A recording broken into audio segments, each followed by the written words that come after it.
Assalamualaikum warahmatullahi wabarakatuh. Alhamdulillahi rabbil alamin. Wassalatu wassalamu ala nabiyil karim Muhammadin ibni Abdillah wa ala alihi wa sahbihi ajma'in. Kita buka Quran surat Al-An'am ayat 152.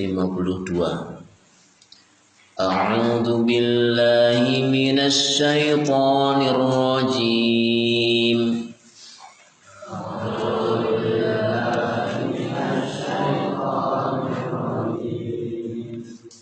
ولا تقربوا مال اليتيم إلا بالتي هي أحسن حتى يبلغ أشده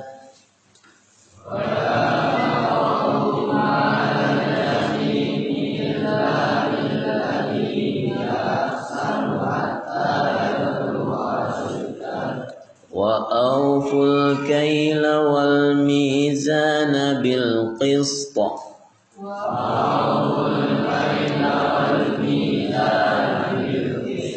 لا نكلف نفسا إلا وسعها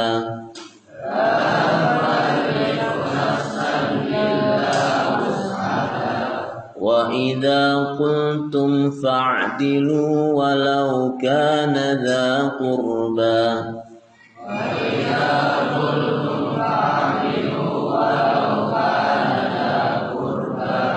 وبعهد الله أوفوا ذلكم وصاكم به لعلكم تذكرون.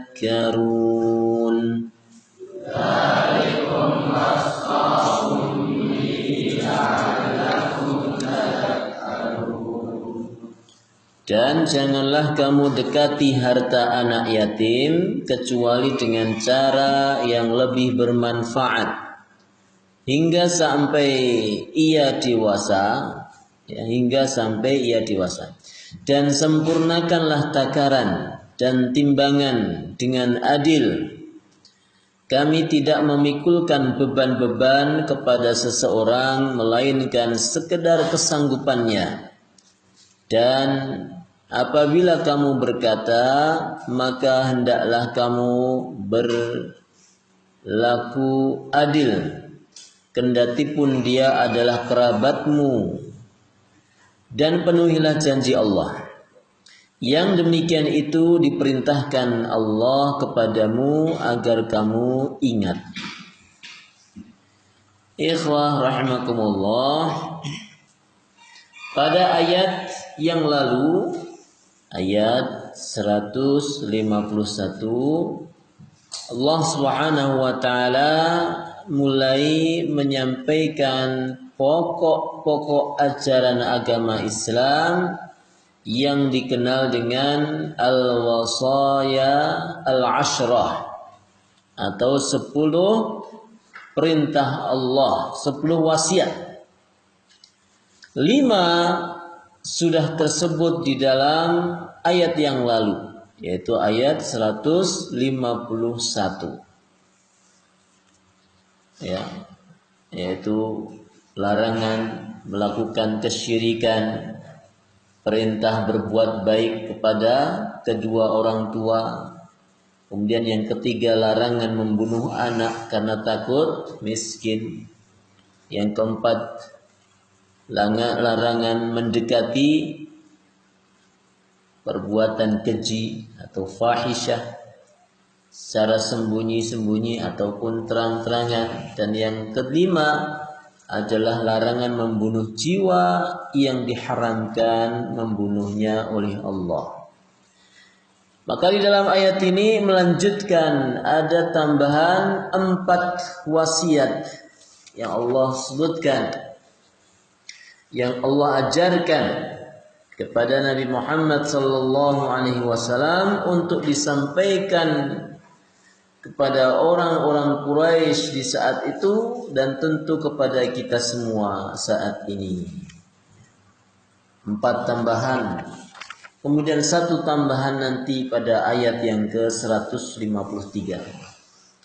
Apa 4 yang tersebut di dalam ayat ini? Pertama adalah jangan mendekati harta anak yatim kecuali dengan cara yang lebih bermanfaat. Maksudnya apa?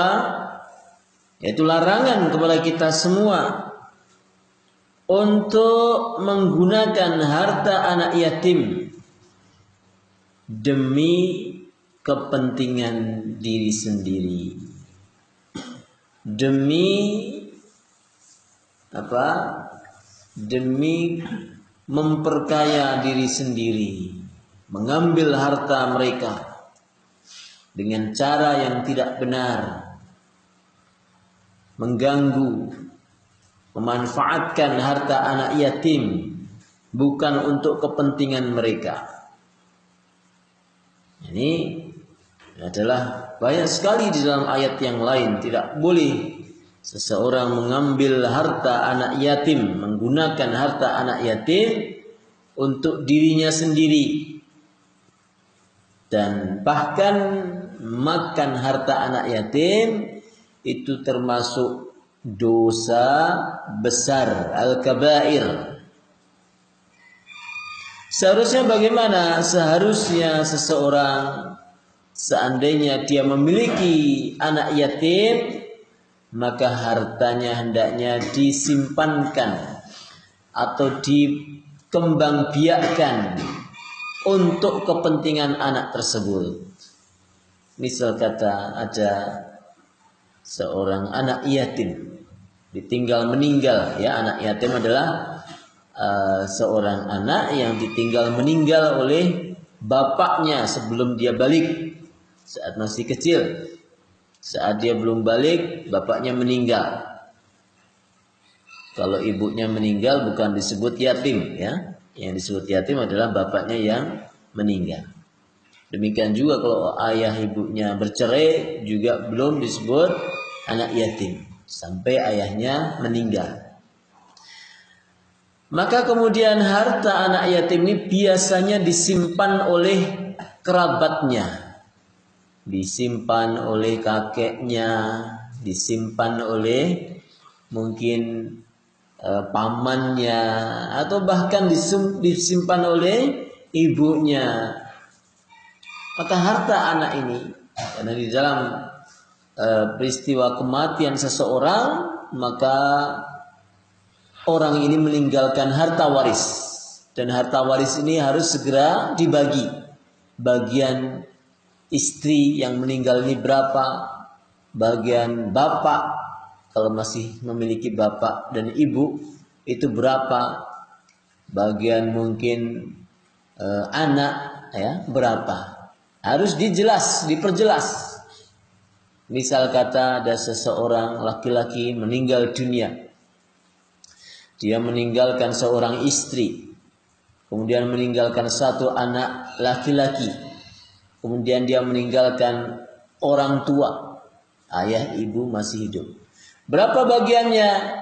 Istri 1/8, karena orang ini memiliki anak. Kalau tidak punya anak maka istri 1/4. Kemudian bapak ibunya mendapatkan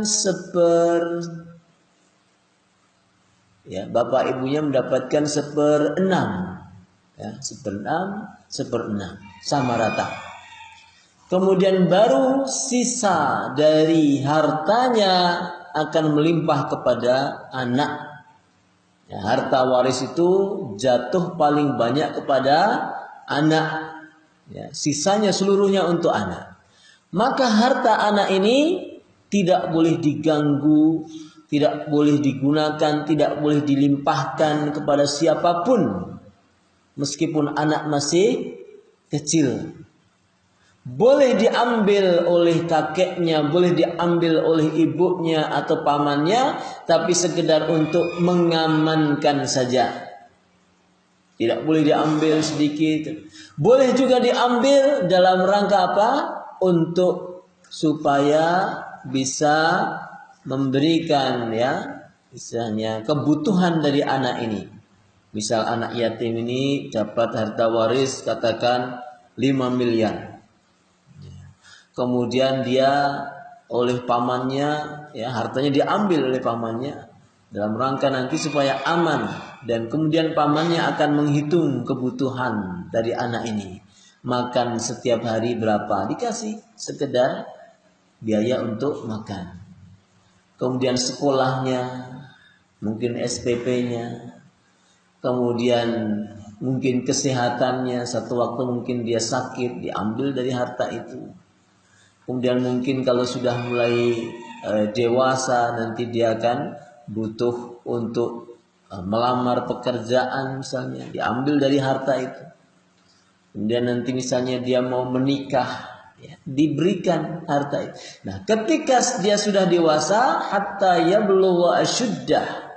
Ketika anak ini sudah dewasa, boleh harta ini diberikan seluruhnya. Para ulama mengatakan maksud dari dewasa hatta yablugha asyuddah itu apa? Ada yang mengatakan itu umur sekitar 15 sampai 18 tahun. Tapi kalau di Indonesia ya umur 15 sampai 18 tahun ini kok sepertinya kurang dewasa. Kebayang seumur kalian ya, kelas 3 ya. Terus tahu-tahu dapat limpahan harta waris dari bapak kalian. Kira-kira untuk apa duit itu? Mungkin kalau anak yang belum berpikir dewasa, duit itu langsung bablas ya. Untuk beli ini, beli itu. Maka kalau seandainya nih, udah nak, kamu sudah umur 15 tahun. Ini paman kemarin cuma nyimpankan hartamu, maka sekarang paman berikan. Kasih harta itu ya kepada paman, kepada anaknya, anak yatim ini. Ternyata sama anak ini harta itu tidak dimanfaatkan dengan baik untuk beli ini, beli itu yang tidak ada manfaat untuk masa depannya, maka paman boleh mengambil lagi. Ini uji coba. Boleh? Dek, nak, kamu belum bisa mengelola harta dengan baik. Ini paman ambil dulu sebentar. Besok kemudian boleh kamu memanfaatkan. Kalau sudah pinter dalam mengelola duit, itu boleh. Yang terlarang ya di dalam ayat ini adalah la taqrabu malil yatim, adalah menggunakan harta anak yatim untuk kepentingan sendiri.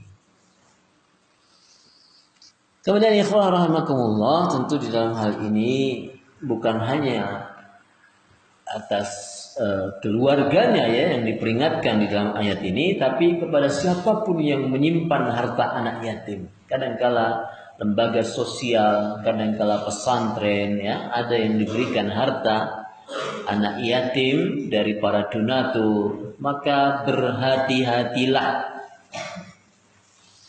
Jadi kalau ada titipan harta untuk anak yatim itu malah takut ya. Ustadz, berapa anak yatim di tempat Ustadz? Malah bingung saya ya. Kenapa? Khawatirnya kita menggunakan harta mereka.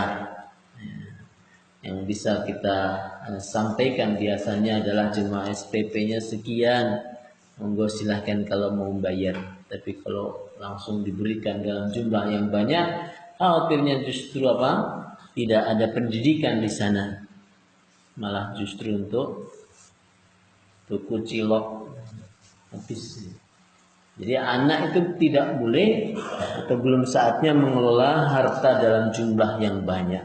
Jangankan anak yatim ya, anak yang belum yatim pun tidak diperkenankan ya membawa harta yang banyak dari orang tuanya. Orang tua boleh menyimpankan. Wa auful kaila wal mizana bil qisti. Dan penuhilah timbangan dan takaran dengan adil. Penuhi yang dimaksud di sini tentu adalah terkait dalam bisnis. Ya, ketika kita sedang berbisnis dengan orang lain dan barang yang kita jual itu ditimbang atau ditakar, maka hendaknya kita penuhi, kita sempurnakan, tidak kita kurangi. Sebagaimana disebut di dalam surat Al-Mutaffifin, wailul lil mutaffifin alladzina idza iktalu 'alan nasi yastawfun. Oke, rahimakumullah. Orang-orang yang berdagang seringkali penyakitnya dari dulu sampai sekarang adalah mereka tidak jujur dalam berdagang. Bilangnya mangganya 1 kilo. Ternyata setelah pembelinya ini nimbang sampai rumah, ternyata cuma 9 on. Kadang cuma 8 on. Ternyata beliau ini tidak jujur, dikasihlah besi di bawah tempat mangganya itu supaya apa? Supaya lebih berat.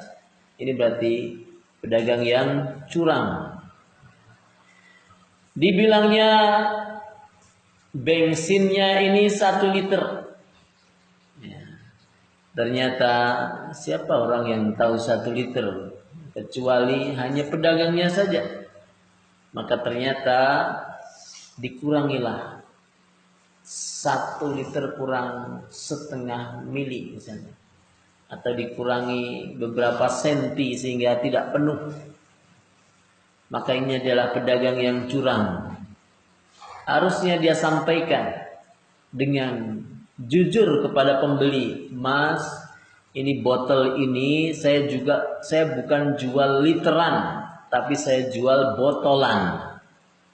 Ini ada 1 liter enggak, Pak, Bu? Enggak ada, Mas. Ini saya hanya jual 1 botol ini. Ini kurang nih dari 1 liter. Ini cuma 0,9. Sampaikan. Karena orang pahamnya kalau 1 botol itu adalah 1 liter. Ternyata banyak pedagang yang mengelabuhi dengan mengurangi takaran. Atau kadang-kala kita temukan di Pertamini ya.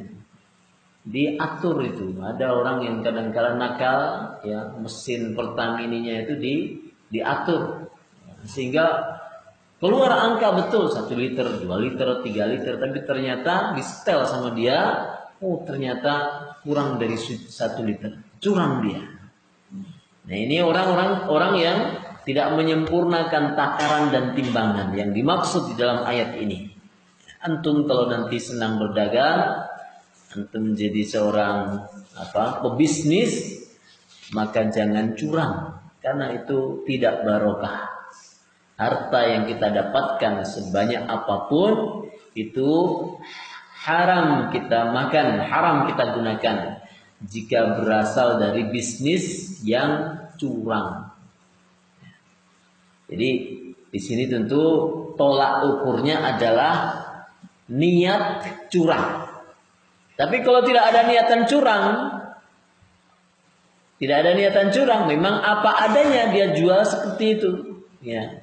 Takarannya seperti itu. Misal kata ya, seseorang dia jualnya bukan sesuai kiloan, tapi bijian. Atau kadang ada banyak barang dagangan dia hanya kayak misalnya di kantin kita jualnya bukan di kilo, tapi bijian, atau kadang per porsi ya. Nah, tidak semua barang harus di kilo, maka tentu ini tidak masalah ya. Jadi titik larangannya adalah dalam berdagang itu adalah curang, tidak adil.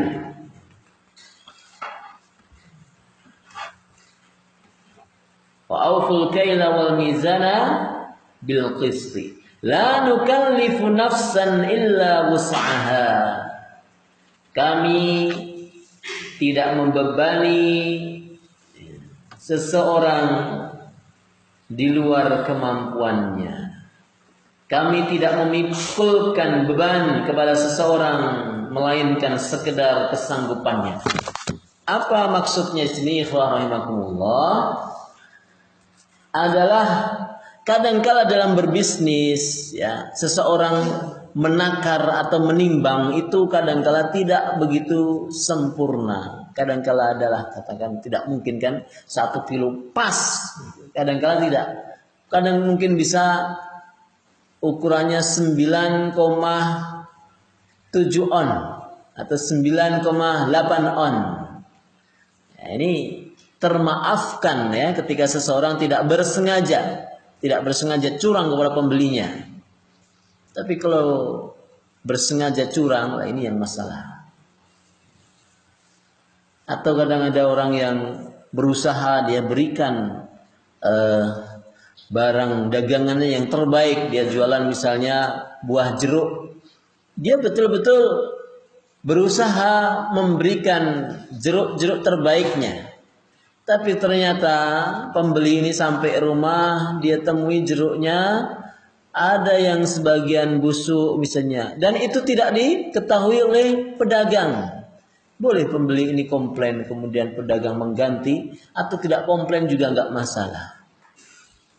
Ternyata pedagang ini mengatakan, Bu, ini jeruknya manis-manis seperti yang jual, misalnya, seperti yang beli. Kemudian ternyata sampai rumah, maka jeruk ini dirasakan oleh pembeli. Ternyata kecut-kecut. Ya.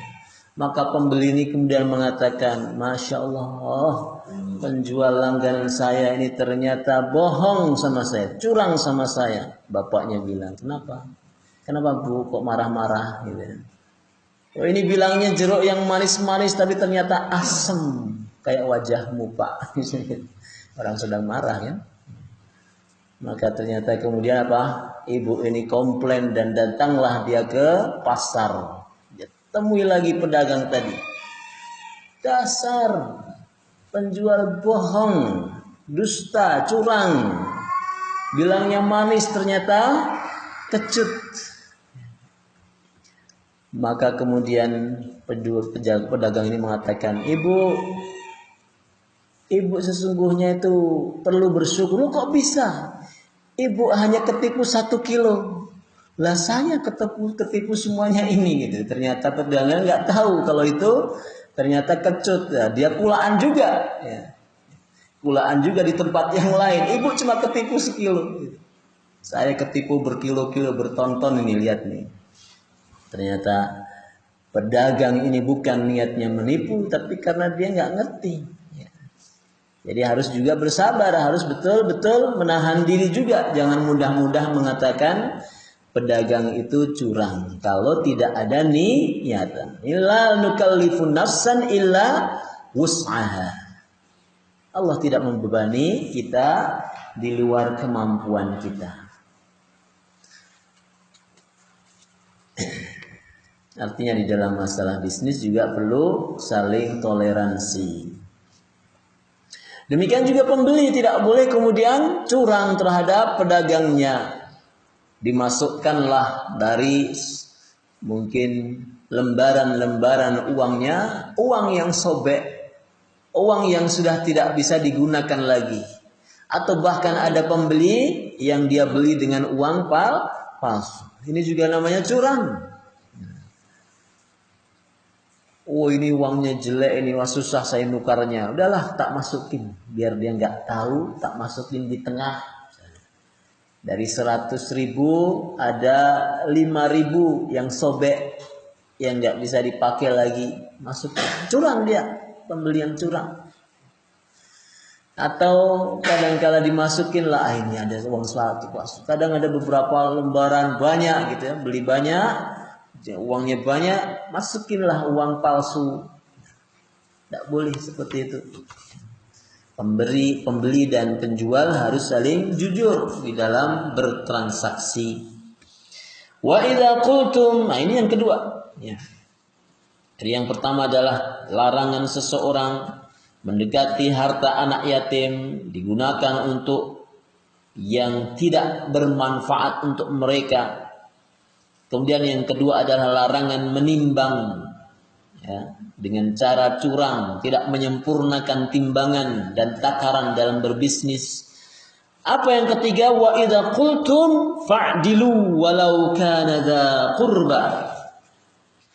Apabila kamu berkata, maka hendaklah kamu berkata atau berlaku dengan adil meskipun dia kerabatmu.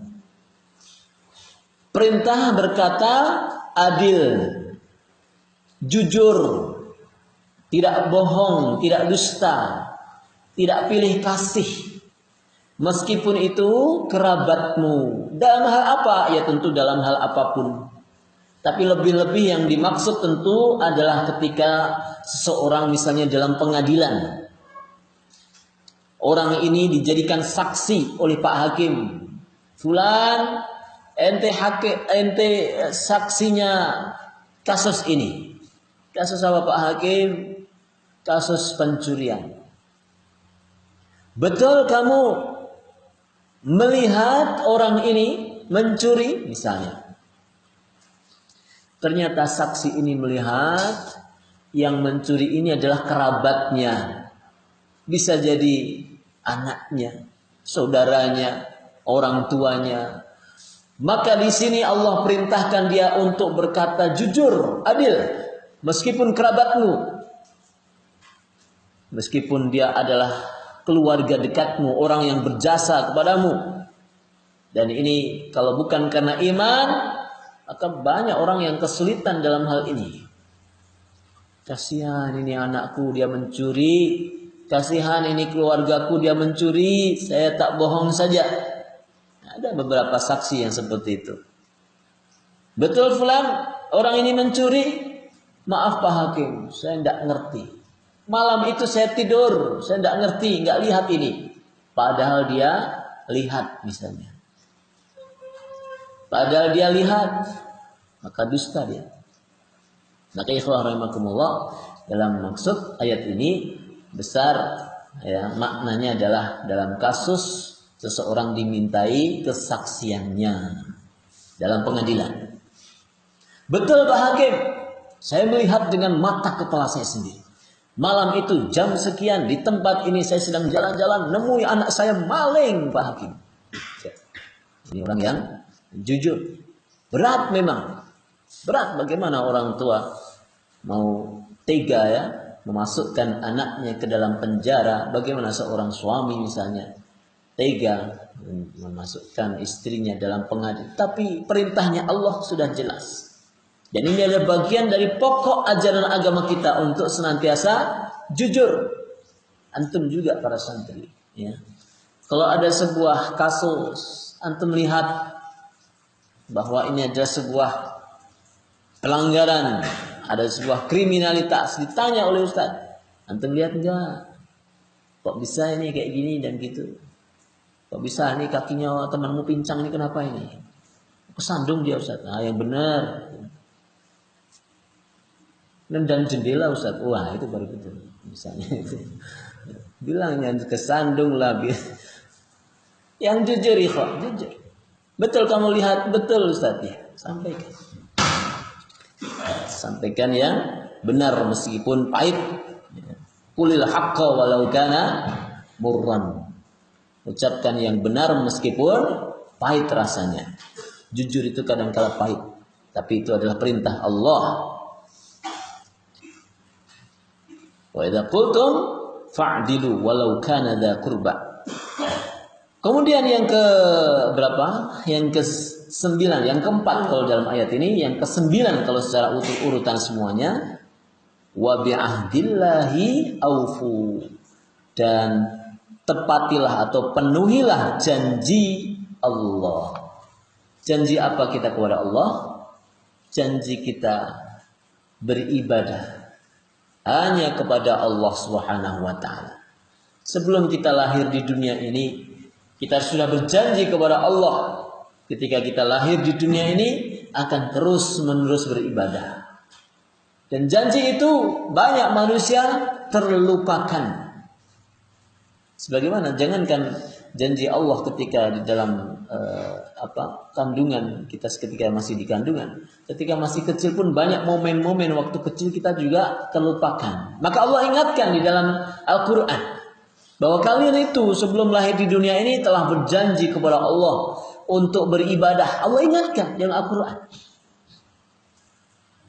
Ternyata ada beberapa orang yang lupa, dia sibuk mencari duniawi, tidak mau beribadah kepada Allah, Malamnya dia penuhi dengan kemaksiatan, siangnya juga demikian. Allah ingatkan. Allah ingatkan, wa bi'ahdillahi aufu, dan penuhilah janji Allah. Penuhilah janji Allah. Pernah janji kepada Allah apa? Penuhi. Termasuk juga sumpah. Ketika seseorang pernah bersumpah, demi Allah, saya akan begini dan begitu kalau saya sembuh dari penyakit ini. Makanya termasuk juga janji dan harus dipenuhi. Namanya nazar. Ya, nazar juga bagian dari janji, harus dipenuhi. Ini adalah wasiat Allah yang ke-9. Dzalikum wassaakum bihi la'allakum tadhakkarun.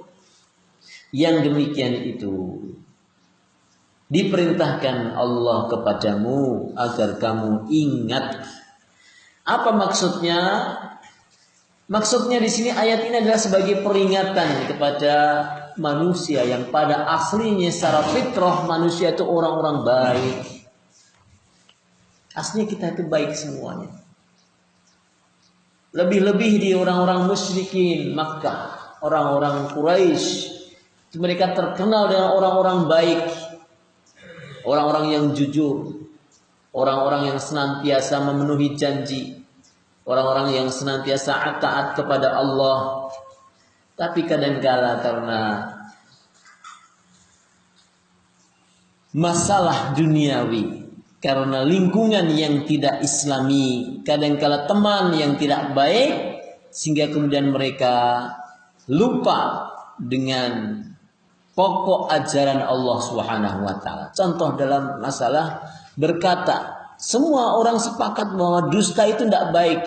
Paham agama atau enggak paham agama, orang itu pahamnya bahwa ngomong dusta itu enggak baik. Ya. Fitrahnya orang demikian. Misalnya membunuh, ya. Fitrahnya manusia membunuh itu enggak benar. Maka kemudian Allah ingatkan, jangan membunuh, jangan dusta, jangan makan harta anak yatim. Ini kan mengingatkan sesuatu yang aslinya manusia paham ini adalah sesuatu yang tidak benar. Maka inilah salah satu dari tujuan adanya syariat. Salah satu dari manfaat diturunkannya Al-Quran adalah untuk memberikan peringatan kepada manusia. Demikian ikhwan, ya, ada satu wasiat lagi yang akan Allah sampaikan dalam ayat berikutnya. 9 wasiat, 9 ajaran pokok tersebut di dalam Quran Quran Al-An'am 151 sampai 152 ini. 152 ini ada 4, yaitu jangan mendekati harta anak yatim kecuali dengan cara yang manfaat. Yang kedua adalah keharusan menyempurnakan takaran dan timbangan. Kemudian yang ketiga adalah berlaku adil dalam perkataan meskipun dengan kerabat atau keluarga.